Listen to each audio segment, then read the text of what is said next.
Okay, coming back at you with another one of these YouTube tutorials. We are going to be looking this time at 8-2, which is solving systems by substitution. So now we're moving away from solving them by graphing like we did in 8-1. Now we're looking at actually doing the algebraic solution, okay? And this one is going to be using substitution, okay? So if you remember, substitution is the idea of taking a value.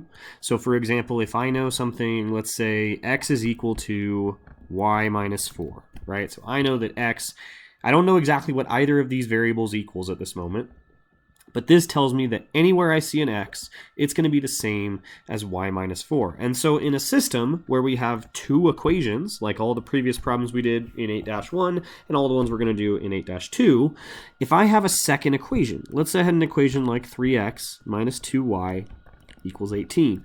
Okay, well in that case, I have two problems, two equations that have two different variables, right? So with only one of them, right, if I only had one setup, if I only had one problem, if this one was gone, okay, I wouldn't be able to answer this question. It would have an infinite number of solutions for x and y, okay?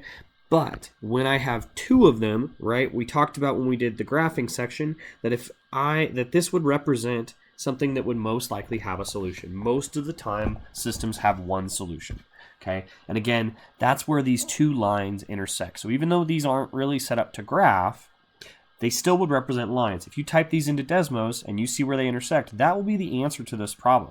Okay, so that's one other thing I want to mention to you. Use Desmos to help you check yourself on these ones. It's a really, really good tool because you can basically type these problems in and get your answer. Now remember, just writing the answer down is not going to be good enough for these worksheets. We know you guys are using Desmos. We want you to use Desmos, but you need to actually show the work to get to these steps. Okay, so finishing what I was saying, we know that x and y minus 4 are the same. So that means wherever I see an x, I can replace that with y minus 4. So I can make this equation now into 3 times y minus 4. Notice how when I substituted in, I included the parentheses here. That's going to be really, really important. Okay, we want to make sure that we include the parentheses when we do this because we want to make sure that we multiply this 3 by the entire little parentheses there, by y and by the minus 4. Okay, the rest of my equation, though, is going to stay the same, right? The minus 2y will stay consistent, and the 18 will stay consistent. Okay, the only thing that changes is the thing that we know x is equal to. Everything else is going to stay the exact same. Okay, and notice, now we've got an equation in one variable, right? All of our variables in the problem are y, and so that means that we can solve this problem because all of these terms are going to be like terms. Back when we had 3x minus 2y, I can't add those together. I can't do anything with those because they both have different variables, okay? So we're going to be paying attention to trying to get rid of one of the variables so that we can solve for our first variable. And then once we have one of the variables, it's a pretty simple matter of just plugging back in. For example, let's say I work this all out. This isn't the actual answer, so this is just made up. Okay, but let's say I worked it all out and I got y is equal to 2. Well, I know from before that x is equal to y minus 4, right? But now I know something about y. I know that y is the same as 2. So what I'm going to do is I'm going to replace the y in my problem here because it's not an unknown anymore. Now I know that it is actually equal to the number 2. Okay, so now I'm going to take my answer, my equation, I'm going to change it to x equals 2 minus 4, and now I would know that my answer is x equals negative 2. Okay, one last thing we want to do, we want to make sure that we write our answer as a coordinate, as a point, right? Remember, we showed that on Desmos in the last section. Okay, the two lines where they cross, the point at which they meet, that is the answer. So we need to make sure we give our answer as a point, negative 2, comma 2. Okay, now the only thing I want to mention before we move on and actually look at some of these problems for real is, remember, this process of getting y, you actually need to solve that equation. I shortcutted that to kind of save time. That was just a number I made up. You would actually need to go through the process of solving this equation. Okay, so we're going to go through a few of those here, so make sure you check it out. Okay, let's go ahead and take a look at our first question, question number 1 here. Okay, so we've got two equations. Y equals x minus 2 and we've got y equals 4x plus 1. Okay? Now, again, remember based on what we talked about in the last one, I know, I'm going to change colors here to a highlighter just to show it. I know that y, okay, is the exact same as x minus 2.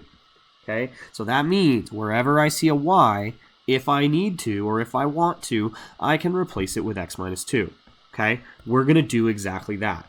So I'm going to take this equation and I'm going to take x minus 2 and I'm plugging it in for y. I'm replacing y with x minus 2. And again, remember why we do that is because it makes it so now my only variable in this problem is x. Okay? I no longer have any y's left in the problem because they all got replaced.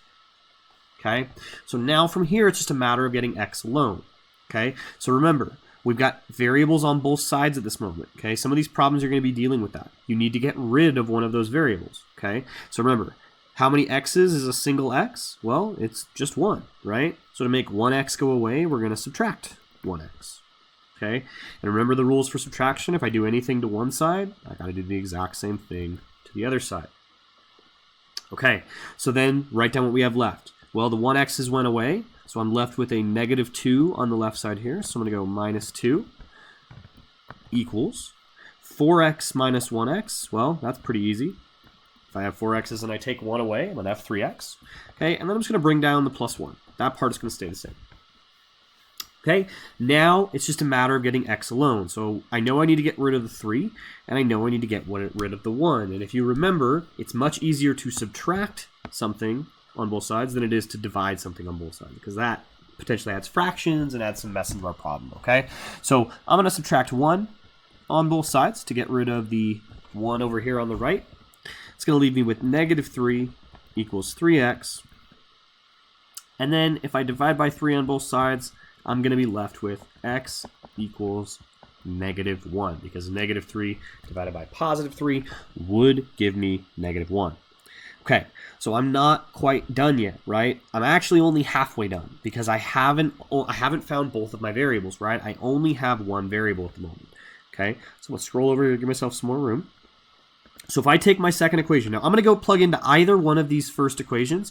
In fact, actually, now that I look at it, it's probably a little easier to use the first one, okay? So you want to make sure, you can use either, it doesn't matter which equation to use, but a lot of times there's one equation that's a little bit simpler, okay? So as I looked at both of these, I was about to do the second one, but then I realized the first one has less numbers in it, there's less to do, so that one's going to be easier for me to solve. So I'm actually going to solve plug into the first one instead of the second one, okay? But either answer would be the same, would be the correct answer.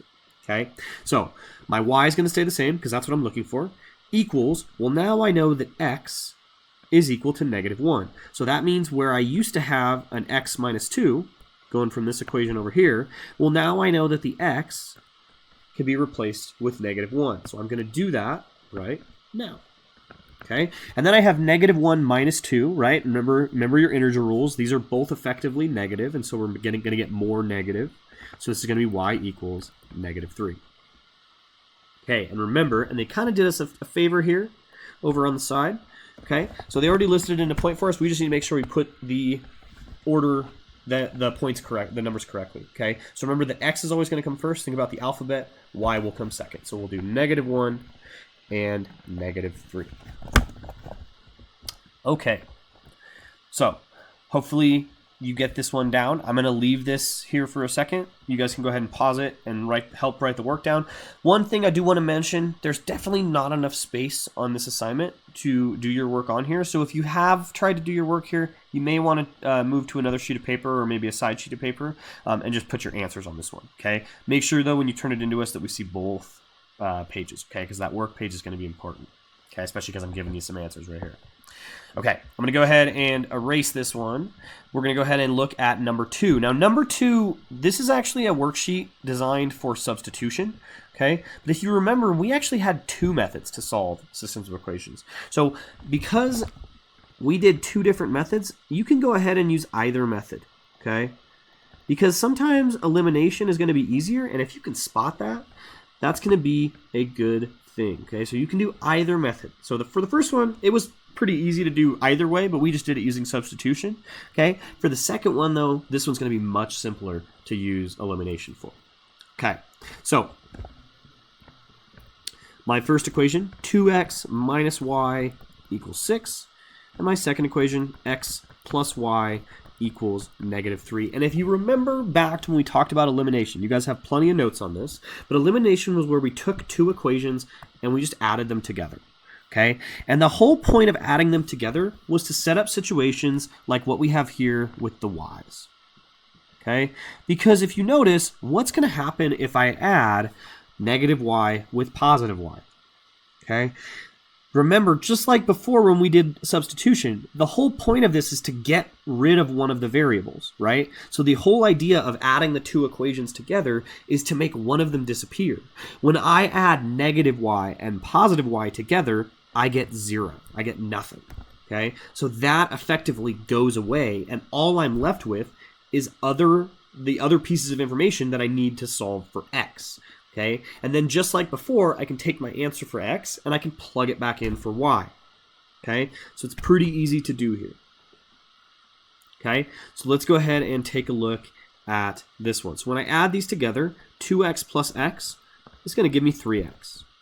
Okay, -y plus y we talked about, that is effectively 0, so that's gone. Okay, and equals 6 plus -3, that's going to give me +3.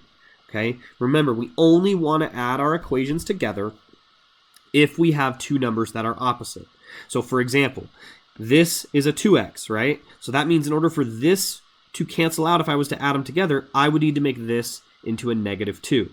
Okay, so if I wanted to solve for y first, I would have to multiply everything in this equation by -2, because then this would make this into a -2, this into a -2, and then the -3 into a +6, okay? We have to multiply every part by that number on the outside if we wanted to get rid of the x. In this case, though, it was much easier to go for y instead, just because y was already done, okay? Much simpler for us to work it out, okay?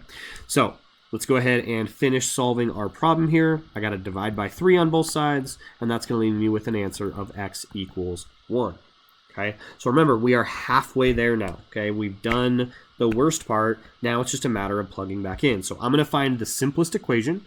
Okay, so it looks like to me to be this first one, or the second one, excuse me, just because it seems a little simpler. There's no coefficients next to the variables. It should be much easier. So I'm going to take x plus y equal to -3, and I'm going to replace that x with a 1. Okay, because I'm just taking what I know now to be x and just plugging it in where x went, okay? And then from here, it's just a matter of solving for y. So I want to get y alone, so that means I have to get rid of this 1. So I'm going to subtract by 1 on both sides and get y equals -4. Okay, so for your y coordinate, -4. Okay, so we're not going to do number 3 together, but I am going to kind of set you guys up, because this one is a good one to talk about, because you can do this one using either method. Okay, so let's say I want to use substitution. Well, if I want to use substitution, I've got a little problem here. I don't know what any of the variables equal right now. Okay, remember, we want a situation like we had in the first one, where I have a y equals. Or if I look down here at number 4, if I was going to solve this using one of the methods, either substitution or elimination, I would use substitution because I have a y equals.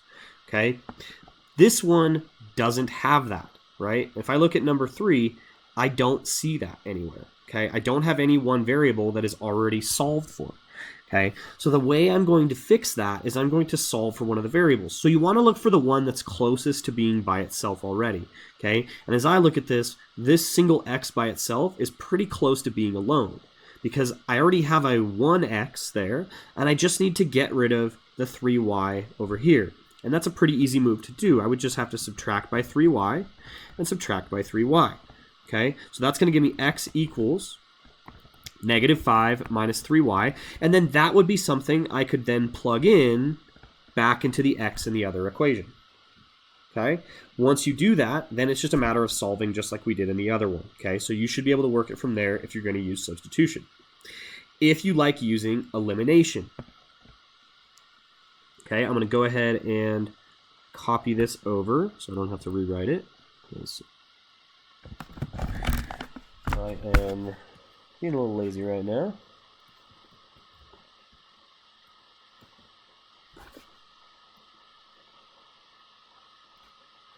All right, so if we were going to solve using elimination instead on this one, that is also possible here, okay?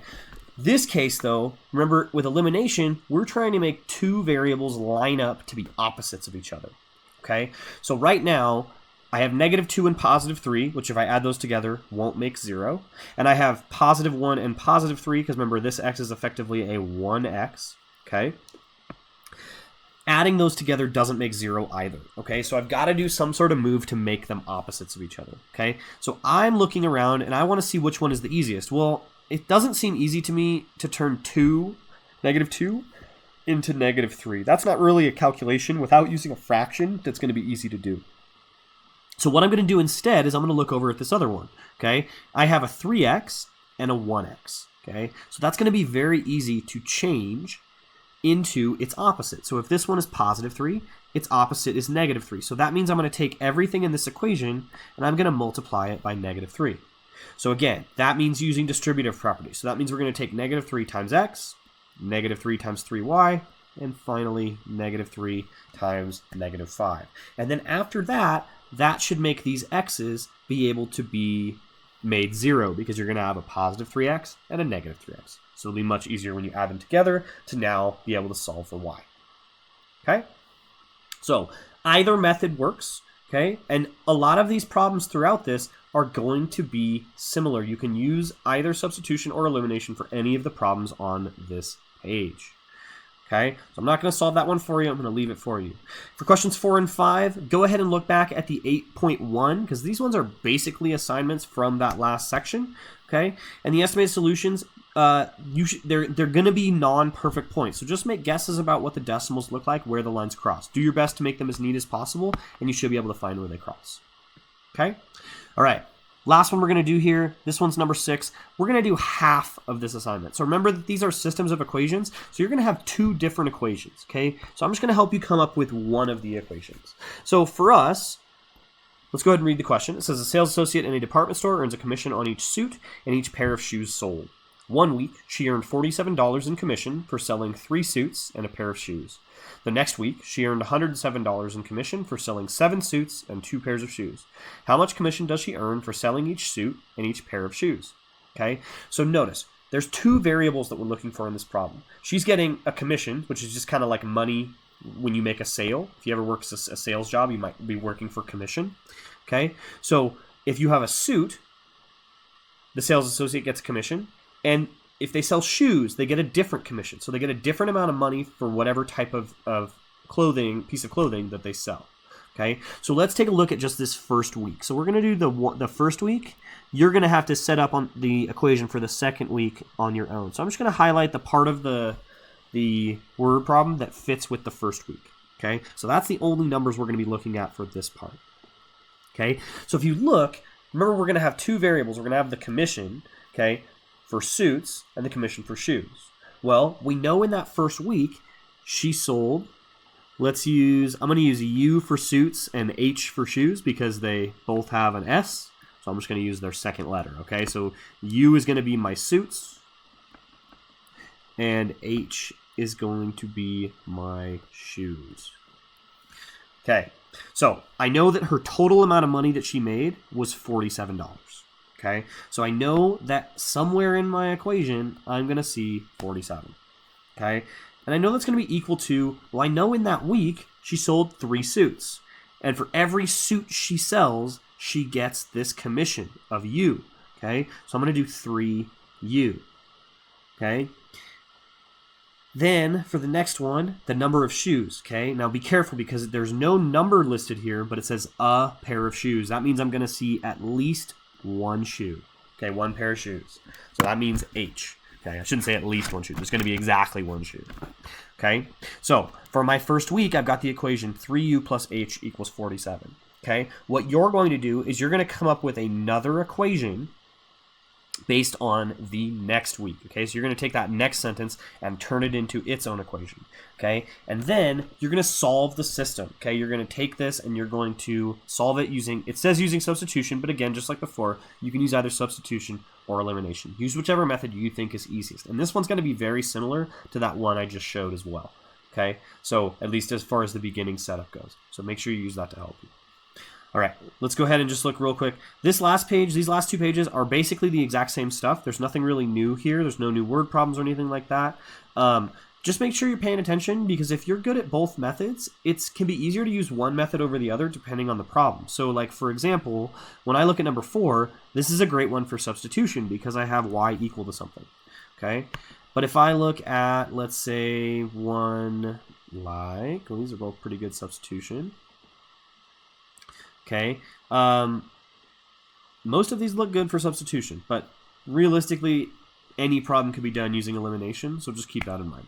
Okay, alrighty, we're going to end the video there. So nice job, boys and girls. Hopefully you followed this. If you did not, please ask us for help. Okay, feel free to like, I almost said like, comment, and subscribe. Too much YouTube. If you want to go ahead and subscribe to this channel, I'm going to continue to post videos while we go through this distance learning stuff. So this can be a really good place to kind of start, because I'm going to go through basically exactly what you guys are going to do in class or on the assignment and kind of work through some of it with you. Okay, so hopefully see you again.